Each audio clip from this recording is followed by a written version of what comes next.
आप सभी का स्वागत है।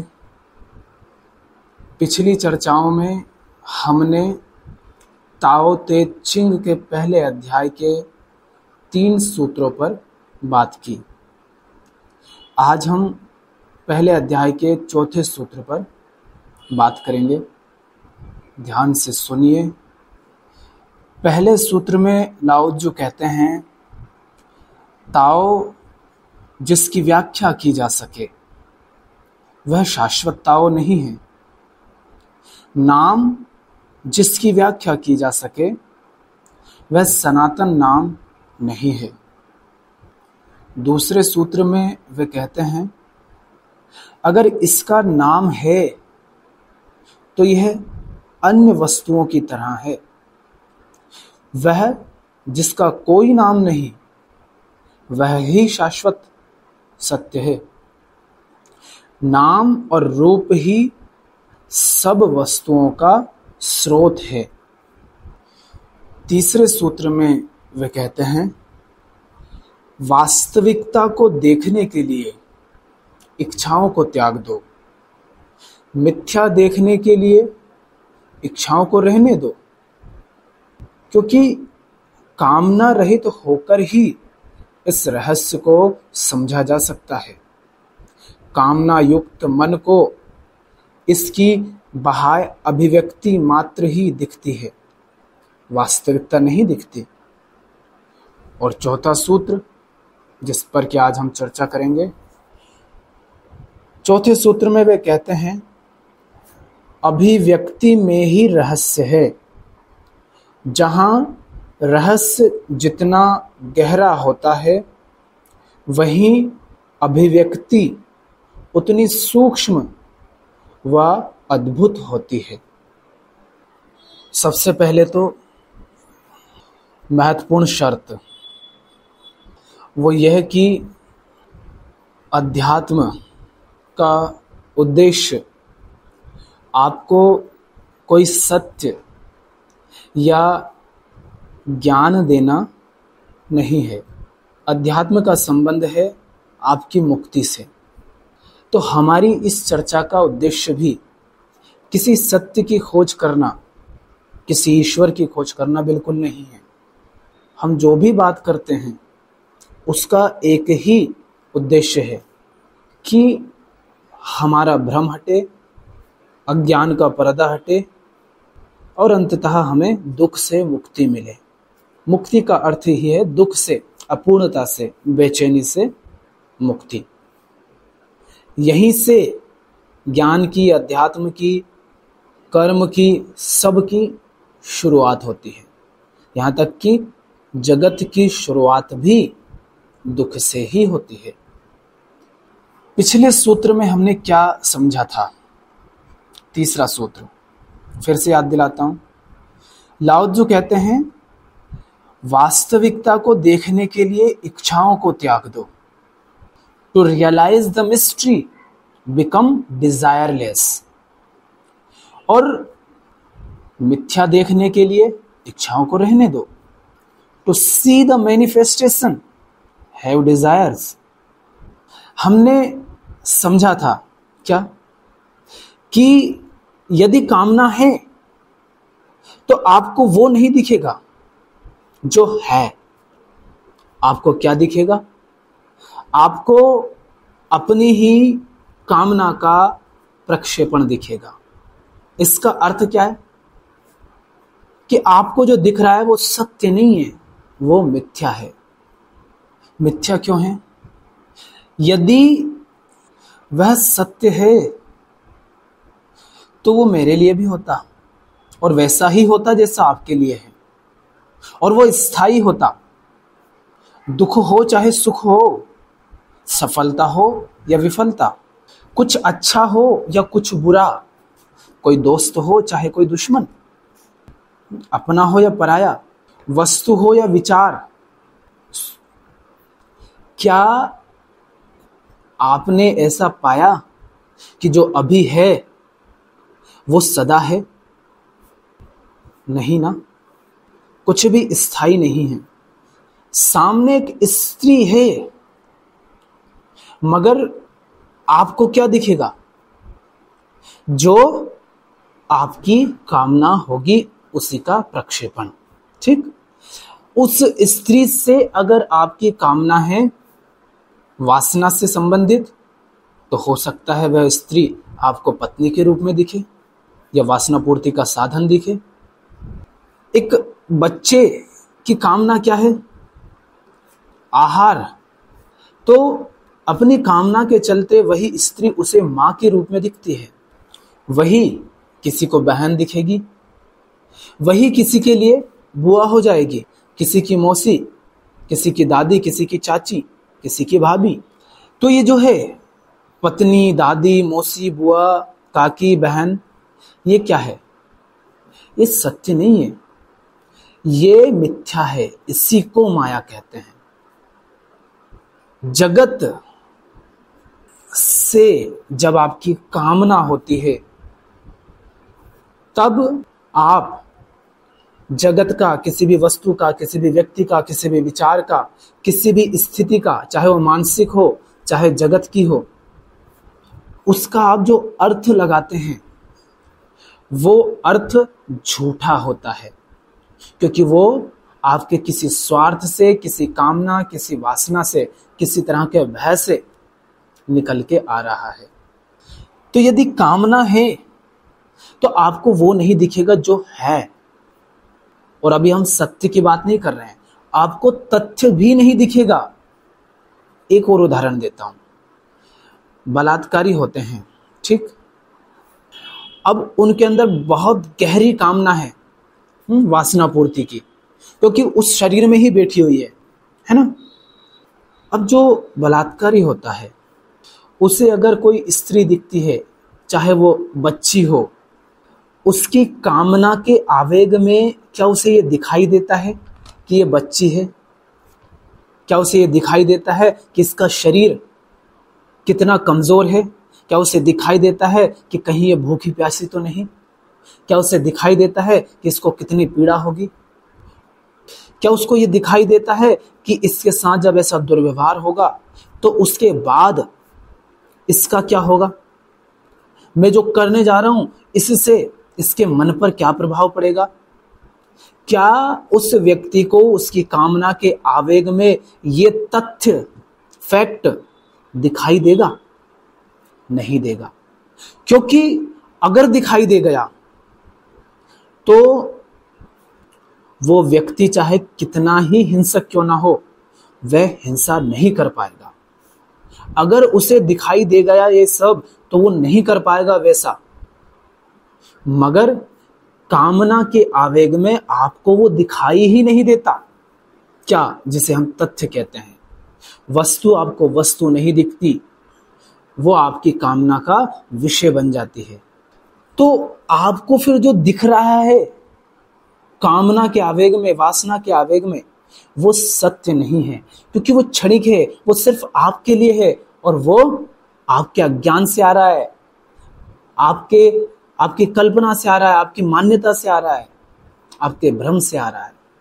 तो जगत में, जगत मान सब कुछ आ जाता है। जगत में जो भी आप, जिसका भी आप बात कर सको, जिसकी भी कल्पना कर सको, वो सब जगत के अंतर्गत आता है। ठीक, वस्तु, व्यक्ति, विचार, नदी, पहाड़, पत्थर, पशु, पक्षी, सब आपका मन, बुद्धि, अहंकार, सब प्रकृति के अंतर्गत आता है। ठीक, तो इन सब से आपका जो अर्थ है, ठीक, सुख से, दुख से, अच्छा बुरा, सुंदर कुरूप, लाभ हानि, अमीर गरीब, सफलता असफलता, इन सब से आपका जो अर्थ है ना, इन सबको जो आप समझते हैं, अपने आप को जो आप समझते हैं, वो सब क्या है? वो सब मिथ्या है, वो सब झूठा है, वो सब सिर्फ आपकी मान्यता है, क्योंकि वो आपके अज्ञान से, आपके आत्म अज्ञान से, आपके भ्रम से, आपकी कामना से, आपके किसी स्वार्थ से, आपके किसी भय से आ रहा है। फिर एक और उदाहरण सुनो।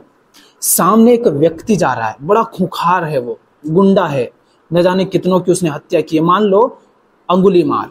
ठीक, उसके जैसा कोई व्यक्ति आपके सामने से वो गुजरता है, आपके तरफ देख लेता है, हालांकि आपका कभी उससे कोई झगड़ा नहीं हुआ, मगर आपको पता है कि ये व्यक्ति कैसा है ना।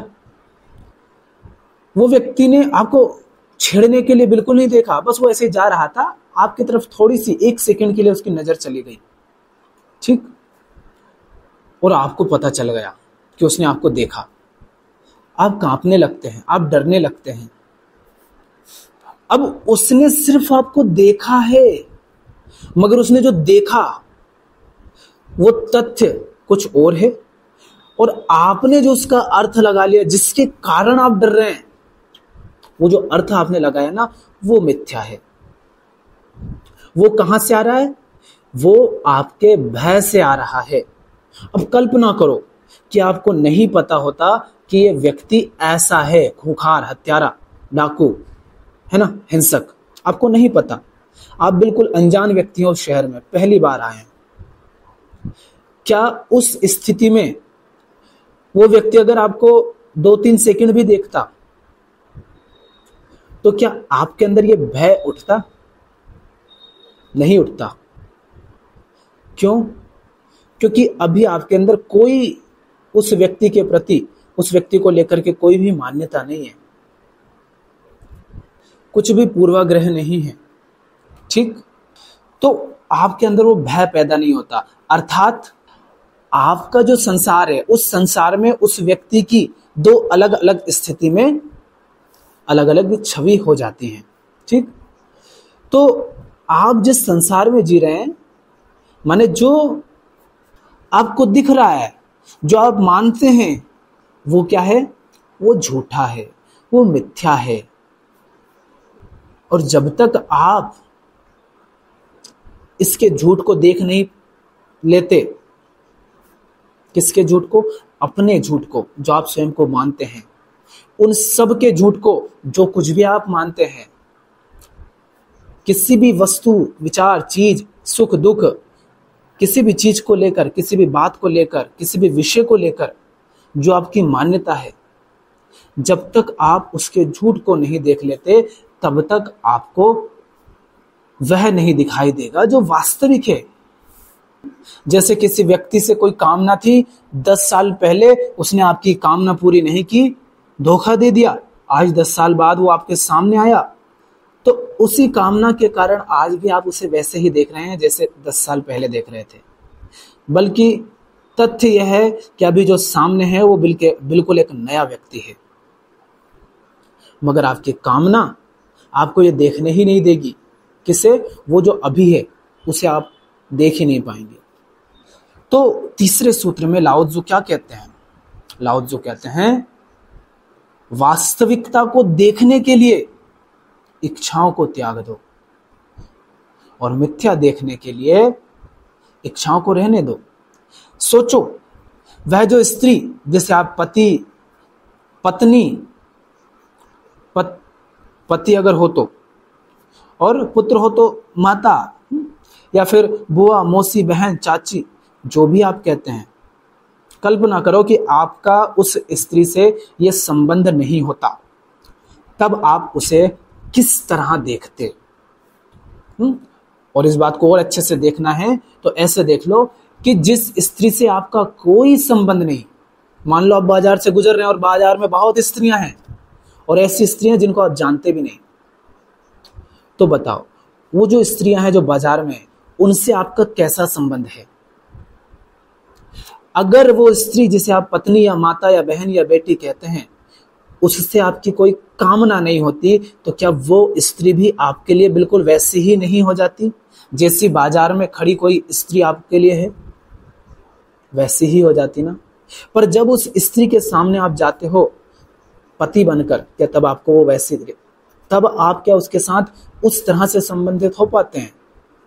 नहीं हो पाते। आप स्वयं को पति मानते हैं, उसको पत्नी मानते हैं, क्योंकि पति हो, आपको होना पड़ेगा पति, क्योंकि आपके अंदर कामना है, वासना है। और आप पत्नी को बोलोगे तू बहुत प्यारी है, पत्नी प्यारी नहीं है, आपके अंदर की वासना है, क्योंकि उसे पूरा होना है। इसके लिए वो उस स्त्री को प्यारी बोलेगा, उसे पत्नी बनाएगा, तभी तो कामना पूरी होगी ना। और अगर उसको पत्नी नहीं बनाया, उसको प्यारी प्यारी नहीं बोला, उसको सुंदर सुंदर नहीं बोला, उसको आई लव यू नहीं बोला, तो वो आपकी वासना पूर्ति कैसे करवाएगी? यही पुरुष के मामले में है, तो बताओ कैसे कामना पूरी होगी? इसलिए लाओ जो कहते हैं कि वास्तविकता को देखना है तो कामना को त्याग दो, कामना हटाकर देखो। क्यों वास्तविकता को क्यों देखना है? क्योंकि वास्तविकता में नहीं जी रहे हो, तथ्य में नहीं जी रहे हो, सत्य तो छोड़ दो, तथ्य में भी नहीं जी रहे हो। इसी के दुष्परिणाम है आपके जीवन के दुख, आपके जीवन की बेचैनी, आपके जीवन की अपूर्णता, आपके जीवन का दुख, तनाव और चिंता। ये सब इसी का परिणाम है कि आप जो है उसे वैसा ही नहीं देख पाते हो, और पत्नी भी फिर आपको उसी तरह से नहीं देख पाती है। इसीलिए क्या होता है? दोनों में कलह क्लेश होता है। यही माता पिता और बच्चों के संबंध में होता है, यही समाज से रिश्ता बनाते हैं उसके संबंध में होता है, यही आपके पूरे जगत में होता है, जिस जगत में आप जीते हैं। जब हम जगत कह रहे हैं तो जगत से तात्पर्य उससे नहीं है जो वास्तव में है, जगत से तात्पर्य वह जो आपके लिए है, क्योंकि आपने तो अर्थ दे रखा है अपने जगत को। क्या दुनिया की हर चीज आपके खोपड़ी में घूमती है? क्या हर इंसान आपके खोपड़ी में घूमता है? क्या हर वस्तु आपके खोपड़ी में घूमती है? क्या हर नौकरी, हर हर हर हर तरह के पद, प्रतिष्ठा, सम्मान आपके खोपड़ी में घूमते हैं? नहीं ना। कुछ गिने चुने, कुछ खास वही घूमते हैं ना। उसके अलावा जो है उनका तो आपको पता ही नहीं है। इसका मतलब क्या है? इसका मतलब यह है कि आपका संसार बस वही है जो आपकी खोपड़ी में घूमता है। तो आपकी खोपड़ी में जो संसार है वो आपका अपना संसार है, आपका रचा हुआ संसार है, आपकी कामना से पैदा हुआ संसार है। और जब तक कामना है तब तक आप वास्तविक संसार को तो देख ही नहीं पाएंगे। तो अब आते हैं अगले सूत्र पर। क्या कहते हैं लाओ त्ज़ु? लाओ त्ज़ु कहते हैं अभिव्यक्ति में ही रहस्य है। जहां रहस्य जितना गहरा होता है वहीं अभिव्यक्ति उतनी सूक्ष्म व अद्भुत होती है। अभिव्यक्ति और रहस्य ये दोनों एक साथ उत्पन्न होते हैं, एक स्रोत से। अभी हमने क्या कहा? कामना से ही आपका संसार माने मैनिफेस्टेशन माने अभिव्यक्ति उत्पन्न होती है। और कामना ना हो तो जो है वह क्या है? वही वास्तविकता है, उसी में रहस्य है। तो अब जरा हम कामना से थोड़ा पीछे चलते हैं। लाओ त्ज़ु कह रहे हैं कि ये जो दोनों हैं, अभिव्यक्ति और रहस्य, इनका स्रोत एक है, एक ही जगह से ये आते हैं। तो हमें कामना से थोड़ा पीछे चलना होगा, और उसके लिए आपको ये समझना होगा, ये स्वीकार करना होगा कि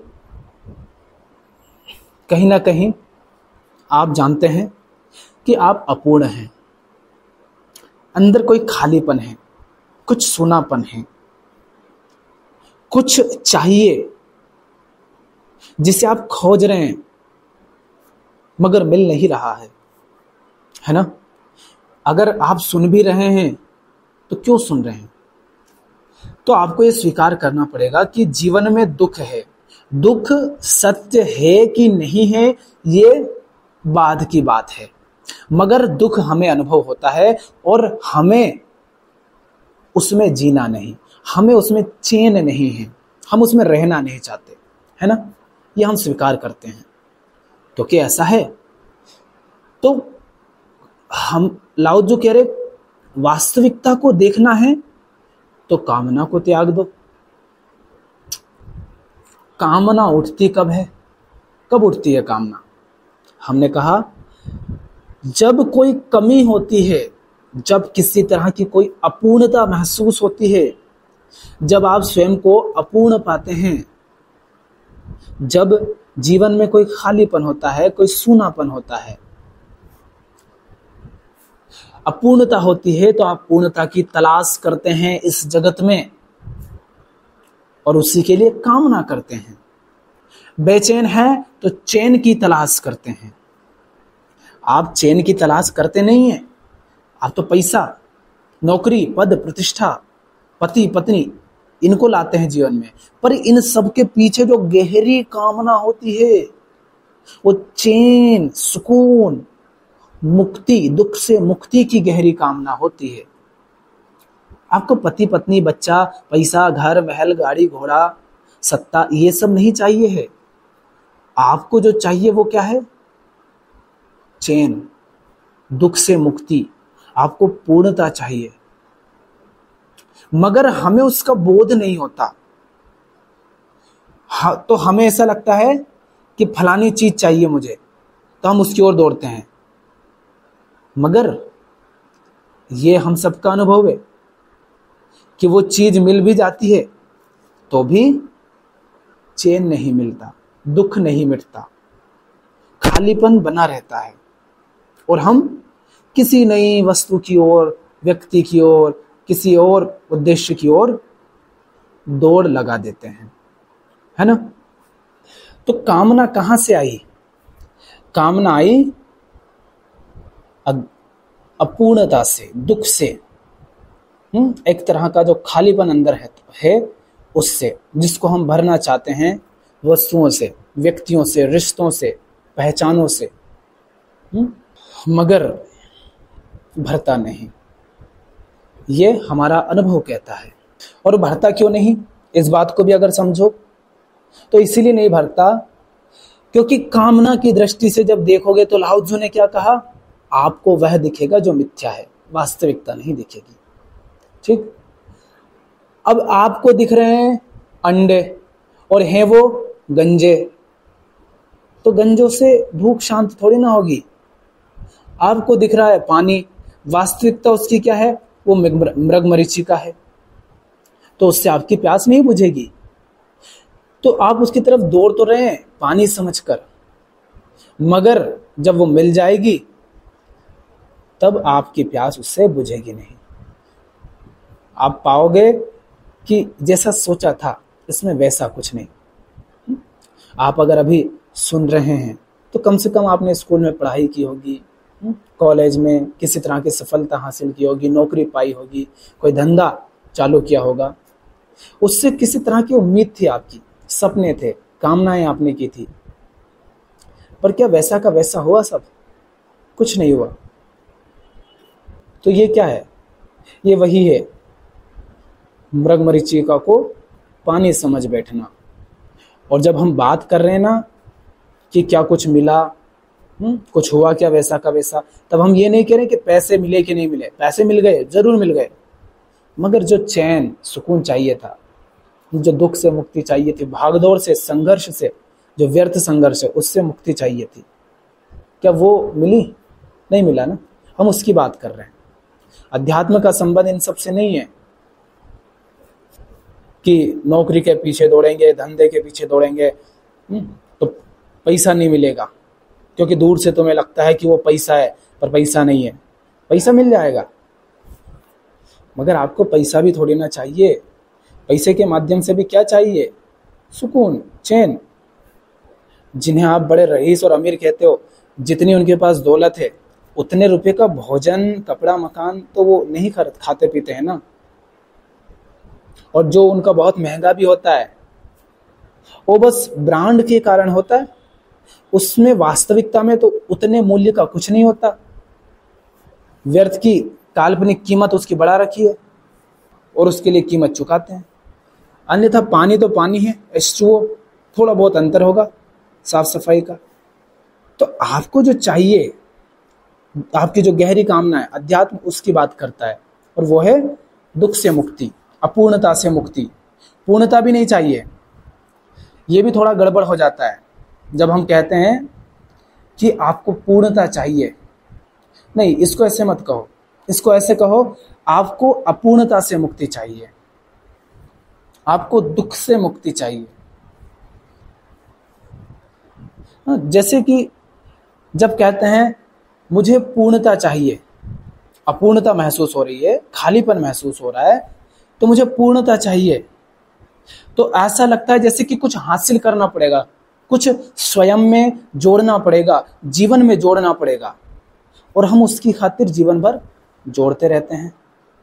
विज्ञापन आते हैं, आपने देखे होंगे, कहते हैं फलानी गाड़ी खरीद लो तो आपको पूर्णता मिल जाएगी, आपकी जिंदगी पूरी हो जाएगी, ये कपड़े खरीद लो, है ना। वो आपको पूर्णता बेच रहा है, और पूर्णता के नाम पर आप गाड़ी घोड़ा मकान सब खरीद लाते हैं, मगर उसको जीवन में तो ले आए, उससे पूर्णता नहीं मिटी, बल्कि अपूर्णता और बढ़ गई, बेचैनी और बढ़ गई, सर का बोझ और बढ़ गया, तनाव भी बढ़ गया, चिंता भी बढ़ गई, लोन भी बढ़ गया, कर्जा, ऋण, है ना। तो मुझे पूर्णता चाहिए ऐसा नहीं कहो, ऐसा कहो जो अपूर्णता है उससे मुक्ति चाहिए, क्योंकि आपको स्वयं में कुछ जोड़ करके चैन नहीं मिलेगा। और जब हम स्वयं में जोड़ने की बात कर रहे हैं तब हम वस्तुओं की बात नहीं कर रहे हैं, हम बात कर रहे हैं जो मनोवैज्ञानिक तल पर, जो आपने अपने आप की अपनी पहचान खड़ी कर रखी है, जो स्वयं को आप मानते हैं, अहंकार जो है, जिनसे मिलकर के ये बना है, ये मैं, ये अहम, आपको तो उसकी नैति करनी है, उसके छिलके उतारने हैं, उनके झूठ को जान जान करके। तो कामना के कारण वास्तविकता दिखाई नहीं देती, और वास्तविकता नहीं दिखाई देती इसीलिए धोखे खाते हैं, भ्रम में जीते हैं, दुख पाते हैं, गड्ढों में गिरते हैं, है ना। तो वास्तविकता दिखे इसके लिए कामना से मुक्ति चाहिए, और कामना आती कहाँ से? कामना आती है अपूर्णता से, बेचैनी से। और अपूर्ण कौन है? अहंकार। अहंकार माने कौन? अहंकार माने वो जो आप स्वयं को मानते हैं, जो आप बने बैठे हैं, उसको अहंकार कहते हैं। तो आप जो बने बैठे हैं वो अहंकार है, और जो आप बने बैठे हैं उसी के कारण अपूर्णता है। आप जो बने बैठे हैं माने आप जो स्वयं को मानते हैं, चेतन रूप से आप जो स्वयं को मानते हैं, और उसका आपको थोड़ा सा पता है। जैसे आपसे कोई पूछे आप कौन है, और एक फॉर्म आपको दे दे, आप बहुत कुछ लिख देंगे, अपना नाम लिख देंगे, अपने पिता का नाम, माता का नाम, गांव का नाम, अपने देश का नाम, अपनी जाति का नाम, अपने धर्म का नाम, सब लिख डालेंगे ना। ये क्या है? वो जो आप स्वयं को मानते हैं चेतन रूप से, जिसका आपको पता है। अचेतन रूप से आप अपने आप को बहुत कुछ मानते हैं और आपको उसका पता भी नहीं है। इसको बोलते हैं आत्म अज्ञान। मैं कुछ बना बैठा हूं, मगर मुझे उसका बोध ही नहीं कि मैं क्या बना बैठा हूं। और हम इतने अज्ञान में होते हैं, हमें इतना सा भी बोध नहीं होता है कि हम जो बने बैठे हैं ना, वही मेरे दुख का, मेरे अंदर जो अपूर्णता, खालीपन, बेचैनी मुझे महसूस हो रही है, उसका कारण है। तो आत्म अज्ञान ही अपूर्णता का स्रोत है, और अपूर्णता से ही कामना पैदा होती है। अपूर्णता को फिर बहुत सारे नाम हम दे सकते हैं, बेचैनी, दुख, है ना, खालीपन। तो अपूर्णता से ही कामना पैदा होती है। उसी कामना के कारण जो वस्तु है आपको वस्तु की भांति नहीं दिखती। वस्तु आपको अपनी कामना पूर्ति का विषय, साधन प्रतीत होती है, मगर कामना ने वस्तु को ढक दिया और वो दिखा दिया जो कि है ही नहीं। या इसको ऐसा कहो कि वस्तु का आपने वो अर्थ लगा लिया जो उस वस्तु का वो अर्थ था ही नहीं। और वो अर्थ क्यों लगाया? इसलिए नहीं कि वो वस्तु ऐसी थी। कोई वस्तु आपने कहा सुंदर है, ये मोबाइल बड़ा सुंदर है, आपने ऐसा कहा, इसलिए नहीं कि मोबाइल सुंदर है। मोबाइल ना सुंदर है ना कुरूप है। रेडमी, वीवो, ओप्पो, इसके साइड में अगर एप्पल का मोबाइल होगा तो एप्पल वाले के लिए वीवो, रेडमी वगैरह जो हैं ये क्या हो जाएंगे, ये तो हल्के, सस्ते, कुरूप, है ना। मगर एप्पल का हटा दो तो यही मोबाइल आपके लिए क्या हो जाएंगे, वाह भाई वाह, है ना, बड़े महंगे, बड़े शानदार। तो कोई वस्तु आपको सुंदर लग रही है, मोबाइल आपको सुंदर लग रहा है, इसलिए नहीं कि मोबाइल सुंदर है, आपकी चूंकि कामना है अंदर मोबाइल से लेकर के, इसलिए आप उसको सुंदर कह रहे हैं ताकि आप उसे खरीद सकें। बताओ, आप दुकान पर जाते हो मोबाइल लेने या कोई भी वस्तु लेने, तो आप ये कहते हो क्या कि ये वस्तु बहुत गंदी है, अरे ये तो अच्छी नहीं है, ये कपड़े अच्छे नहीं है। जिन कपड़ों को आप कहते हो अच्छा नहीं है, जिस मोबाइल को, जिस वस्तु को कहते हो ये सुंदर नहीं है, ठीक नहीं है, क्या आप उसे लेते हो या आप उसे लेते हो जिसको आप कहते हो ये बहुत बढ़िया है? ऐसे करते हो ना। तो बाजार में जो खरीद रहे हो वो इसलिए नहीं खरीद रहे हो क्योंकि वो सुंदर है, क्योंकि वो अच्छा है, वो आप इसलिए खरीद रहे हो क्योंकि आपके अंदर कामना है, इसलिए आप उसको सुंदर कह रहे हो। सुंदर है नहीं, आपकी कामना आपको मजबूर कर रही है कहने के लिए कि वो सुंदर है, मगर आपको उसका बोध नहीं है ना। आप समझते हैं वस्तु सुंदर है, कपड़े सुंदर है, ना भाई ना, खरीद नहीं पाओगे ना अगर उसको सुंदर नहीं कहा तो। हकीकत ये है उसकी। जरा बाजार में निकलो और रात को निकलो, जब, और कांच की दुकानें हो जिनमें कपड़े, जूते, गहने, जो भी आपकी मनपसंद चीजें हो वो टंगी हो, रखी हो, और लाइटिंग हो, और थोड़ा पास से चश्मा पहन कर जाओ और देखो कैसी आकर्षित करती है वो तुम्हें। इसलिए नहीं कि वो उनमें आकर्षण है, इतनी सुंदर है। आकर्षण हो सकता है, सच्चाई नहीं है, हो सकता है आपको जरूरत भी नहीं है, मगर आपको वो आकर्षित करेंगी, आपको सुंदर लगेंगी, और हो सकता है आप खरीद भी लें। और कई बार ऐसा होता है, आपको होगा अनुभव ऐसा जरूर। तो वो वस्तु वैसी नहीं है, हमारे अंदर बैठी वो जो कामना है ना, और वो कामना क्या है, वो तलाश रही है क्या, चैन, पूर्णता। तो कभी उस बेचारी को लगता है कि कपड़े खरीद लूं और महंगे कपड़े खरीद लूं, तो उसके लिए वो खूब गुलामी करती है, पैसे कमाती है, और फिर कपड़े खरीदती है, महल बनाती है, गाड़ी घोड़े लेती है, रिश्तेबाजी करती है। उससे अब अपूर्णता मिटती तो है नहीं, क्योंकि जो आपको सुंदर दिख रहा था वो सुंदर था नहीं, बस आपको लग रहा था। जब जीवन में वो आएगा और जरा निकट से देखोगे तब पता चलेगा, अरे बाप रे बाप, इससे भी चैन नहीं मिला।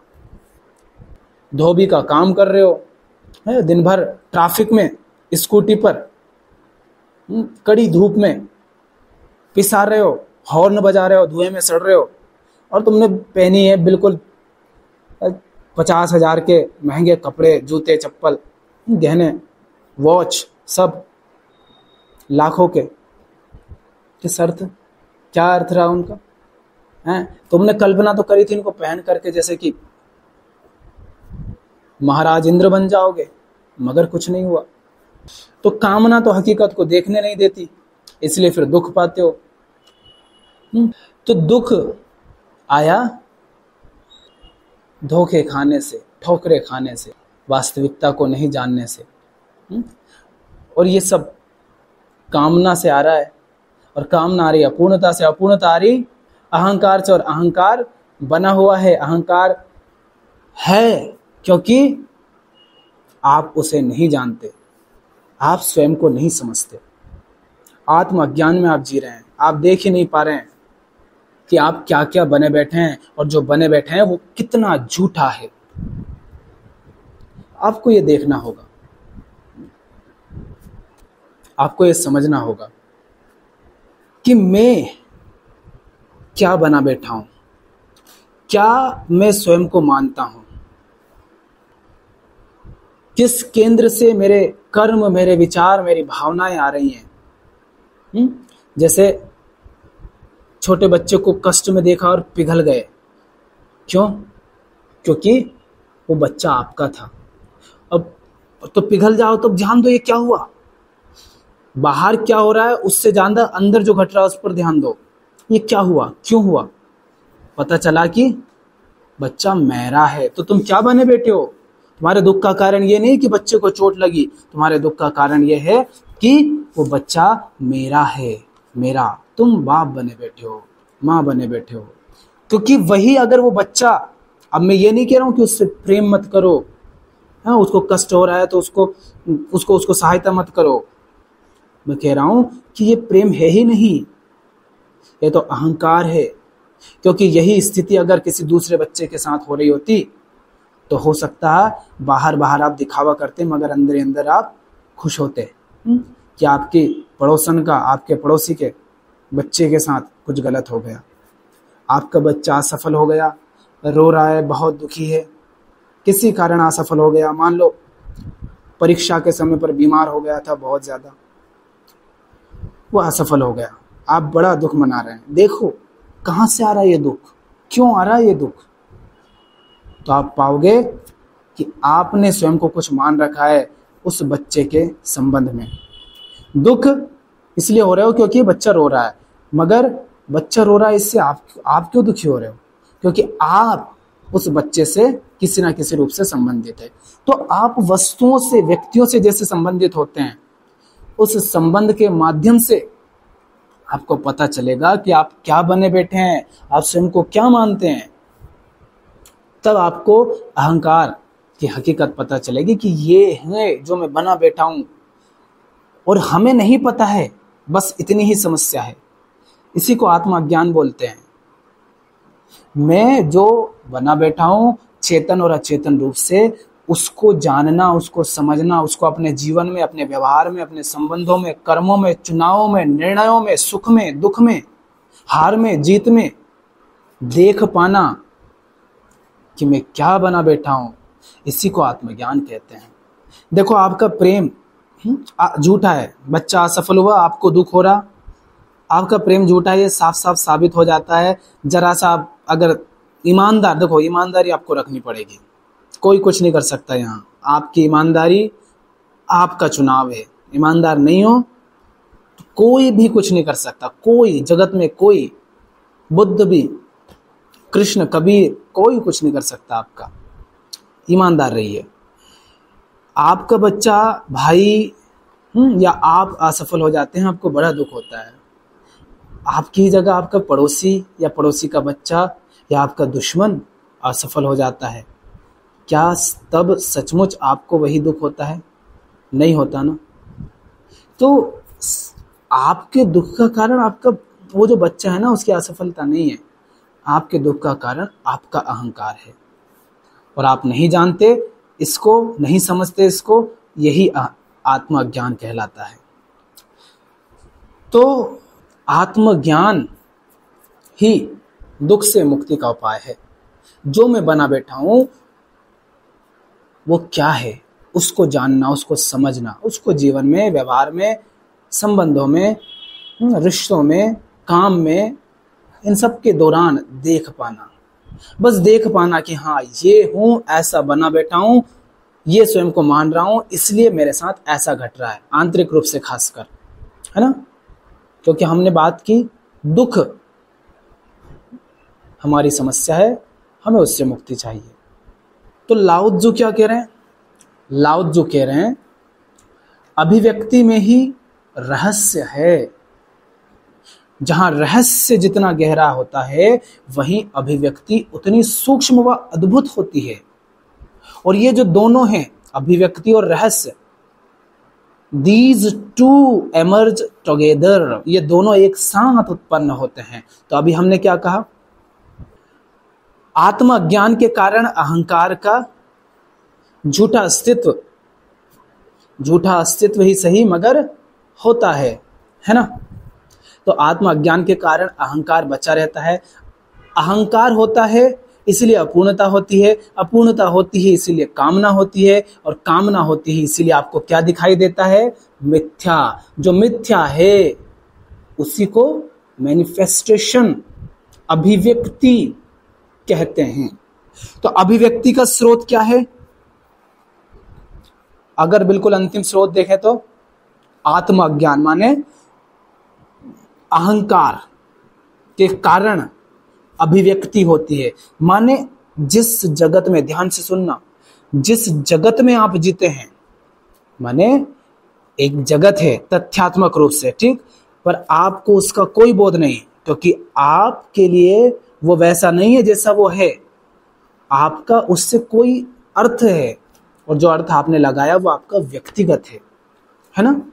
किसी को आप दुश्मन समझते हैं, क्या वो सबके लिए दुश्मन है? नहीं।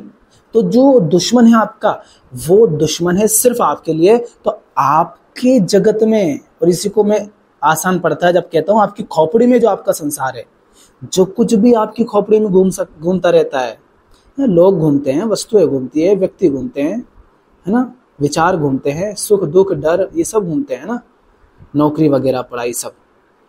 तो जो आपका व्यक्तिगत जगत है, ये कहां से आया? जो तथ्यात्मक रूप से जगत है, उसका जो अर्थ आपने लगाया वो आपकी खोपड़ी में घूम रहा है, और जो तथ्य है उसका आपको कुछ नहीं पता। तो ये जो आपका जगत है, ये कहां से आया? ये आया, इसका स्रोत क्या है? कामना।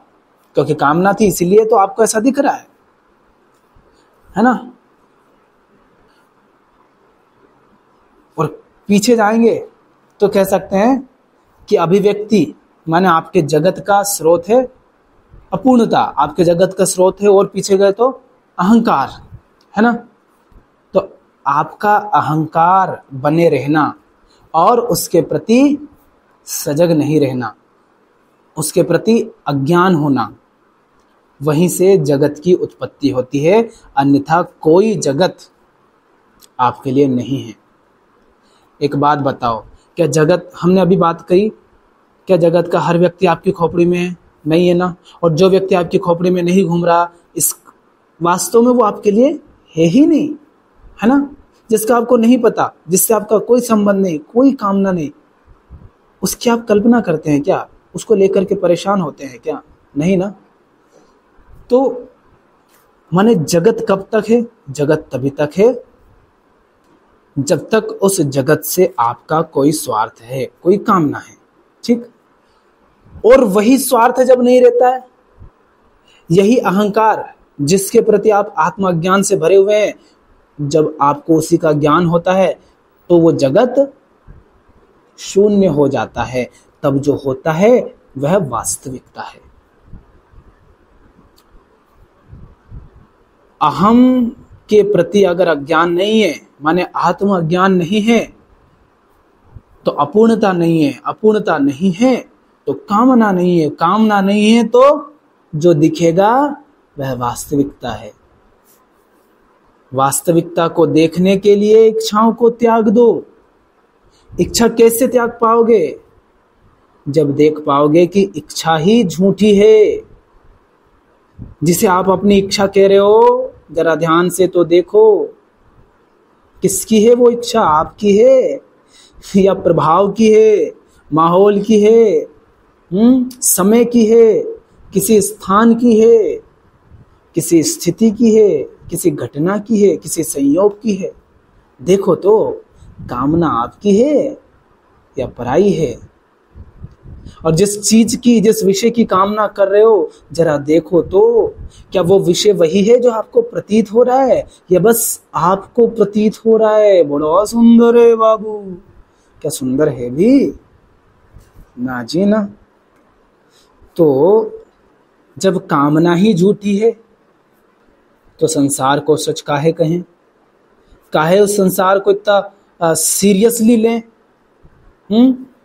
अरे हल्के में लेंगे, मौज करेंगे, खेलेंगे, कूदेंगे, नाचेंगे, गाएंगे। तो जानो जानो, अवलोकन, देखो, खुद को देखो, संबंधों को, व्यवहारों को देखो। हर कोई भाव उठा, कोई दुख, कोई सुख उठा, गुस्सा आया, किसी से ईर्ष्या करने लगे, कोई कामना उठी, तो कामना के झूठ को देखो, देखो स्रोत को, क्या बन गए हो। कोई बच्चा तुमसे दो बात बोल दे, तुम्हारी बात काट दे, है ना, तुम कोई बात कह रहे हो, तुम बाप हो या बड़े भाई हो या कोई और हो, बड़े हो पर उम्र में, और कोई बच्चा तुम्हारी बात काट दे और तुम कहो चुप रहे, तब ध्यान दो, क्या बन गए तुम? तुम अपने आप को बड़ा मान रहे हो उसकी तुलना में, और क्या डांट दिया तुमने उसको। देखा भी नहीं कि बच्चा है, वो बच्चा छोटू है, उससे तुम उम्मीद नहीं कर सकते कि वो बड़े ज्ञान की बात बोलेगा। अरे बच्चा तो तुम्हें मिट्टी ही खिलाएगा, उसके पास तो मिट्टी है। तो देखो, तो जानो जानो, अवलोकन, आत्म अवलोकन, स्वयं को देखो। और जो बने बैठे हो उसके झूठ को जानो। दो तरीके से जानो, विषय के झूठ को जानो कि जैसा दिख रहा है वैसा ही है, या बस मुझे दिख रहा है, ललचा रहा है, आकर्षित कर रहा है ना। फिर कामना के झूठ को जानो कि विषय के झूठ को कैसे, कि बस मेरे लिए है या सबके लिए है, क्या सिर्फ अभी है या सदा ऐसा ही है, ये बस भारत में हो इसीलिए इसकी कामना उठ रही है, या अमेरिका में होता तो भी इसकी कामना उठती, माने जरूरत है या बस यूं ही कामना उठ रही है विषय की। और फिर देखो, कामना मेरी है, शरीर की है, या संयोगवश आ रही है, या संस्कार से, शिक्षा से, माहौल से, समाज से आ रही है, या किसी डर से आ रही है, या विज्ञापन देख लिया इससे आ रही है। तो कामना के झूठ को जानो। और पीछे आओ तो अहंकार के ही झूठ को जान लो। सबसे पहले शुरुआत में ही जड़ से ही हटा दो कि जिसको कामना उठ रही है वही झूठा है भैया, क्योंकि जो बना बैठा हूं वो बना बैठा हूं, इसीलिए तो दुखी, परेशान हूं, अपूर्ण हूं। तो इसका अवलोकन करो, देखो, आपको ही देखना है ये तो अपने जीवन में। क्या बने बैठे हो जिसके कारण दुख है, क्या बने बैठे हो जिसके कारण बंधन है, क्या बने बैठे हो जिसके कारण मजबूर हो रहे हो, क्या बने बैठे हो, कौन सा स्वार्थ है जिसके कारण दब रहे हो, डर रहे हो, क्या बने बैठे हो, क्या स्वार्थ, क्या डर है जिसके कारण झूठ को झूठ नहीं कह पा रहे हो। और जितना साफ साफ देखने लगोगे वो झूठ कटता जाएगा, कटता जाएगा। अरे जहर को जहर देख लिया तब थोड़ी ना पियोगे। मरना कोई नहीं चाहता, सब जीना चाहते हैं। तो जिसने जहर को जहर देख लिया, फिर वो उसको घूंट नहीं लगाएगा, पिएगा नहीं। तो बस देख लो जो बने बैठे हो, क्योंकि जो बने बैठे हो ना आप, वो जहर से भी ज्यादा बिल्कुल भयानक जहर है। हलाहल विष बिल्कुल वही है। और अगर तुम साफ साफ देख पाए कि अरे बाप रे ये बना बैठा हूं मैं, तब वो रहेगा नहीं, उसकी नेति नेति हो जाएगी। वो हट जाओगे तो उसके कारण जो बेचैनी, अपूर्णता पैदा हुई थी वो हट जाएगी। वो हट जाएगी तो उससे उठी कामना नहीं रहेगी, कामना नहीं रहेगी तो उसके कारण जो झूठ दिख रहा था, मिथ्या, जो हकीकत नहीं दिखाई दे रही थी, वो दिखाई देने लगेगी। और जैसे जैसे हकीकत दिखती जाएगी वैसे वैसे हकीकत देख पाने से और हकीकत खुलकर सामने आएगी। जितनी हकीकत सामने खुलेगी उसके कारण और ज्यादा हकीकत खुलेगी। ऐसे चलता है। तो जब अहंकार होता है तो क्या दिखाई देता है? अभिव्यक्ति। और जब अहंकार नहीं होता, माने अहंकार शून्य होता है। जब अहंकार ईमानदारी को, सच्चाई को, मुक्ति को समर्पित होता है, तब जो दिखाई देता है वह वास्तविकता, बस वही वास्तविकता है।